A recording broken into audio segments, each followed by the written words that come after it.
பன்னெண்டு ராசியில் கொஞ்சம் பிடிவாத ராசின்னா விருச்சிக ராசி தான். ஸோ ராசி பலனை கேட்டுட்டும் அட்வைஸ் சொன்னாலும் பரவாயில்ல, நான் இப்படி தான் இருப்பேன் அப்படிங்கிறது ஒரு சில விருச்சிக ராசிக்காரர்கள் இருக்காங்க. இந்த ஆண்டு விருச்சிக ராசிக்காரர்கள் கவனமாக இருக்க வேண்டியது அப்படிங்கும்போது வேலை விஷயத்தில் கொஞ்சம் கவனமாக இருக்கணும். ஏன்னா டிசம்பர் வரைக்கும் கேது 10ல் தான் இருப்பார். டிசம்பரில் தான் ராகு கேது பயிற்சியாக இருது அடுத்த வருஷம், ஐ மீன் 2026. இந்த விருச்சிக ராசி அன்பர்களுக்கு ரொம்ப நல்ல பீரியட் அப்படிங்கிறது குரு பகவான் 9ஆம் இடத்திற்கு வந்த பிறகு. ஸோ அவங்க நினச்ச காரியத்தை ஜூன் மாதத்திற்கு மேல் சாதிச்சுக்கலாம். அது காதலாக இருக்கலாம், இல்லை வீடு கட்டுற விஷயங்களாக இருக்கலாம். ஸோ ஜனவரியிலேருந்து மே மாதம் வரைக்கும் கொஞ்சம் அட்ஜஸ்ட் பண்ணால் ஜூன்லேருந்து டிசம்பர் நல்ல ரிசல்ட்ஸ் தே கேன் ரீப்.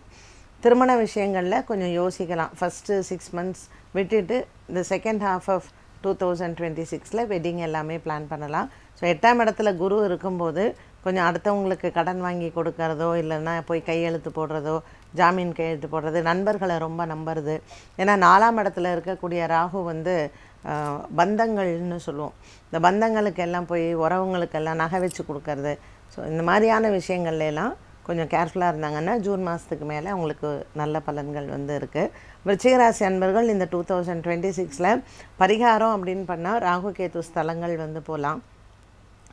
நாகர்கோயிலில் போய் நாகராஜ சுவாமி அந்த ஆலயம் போகலாம், சங்கரன் கோயில் போகலாம், கேரளாவில் இருக்கிற மன்னார் சாலை, வெட்டிக்கோடு, இந்த மாதிரி சர்ப்ப சாந்தி ஸ்தலங்கள் இவளுக்கு ஒரு டெசிஷன் எடுக்கிறதுல கரெக்டாக மைண்ட் அப்ளை ஆகும். ஏன்னா விருச்சிக ராசிக்காரர்களுக்கு சந்திரன் நீச்சம்.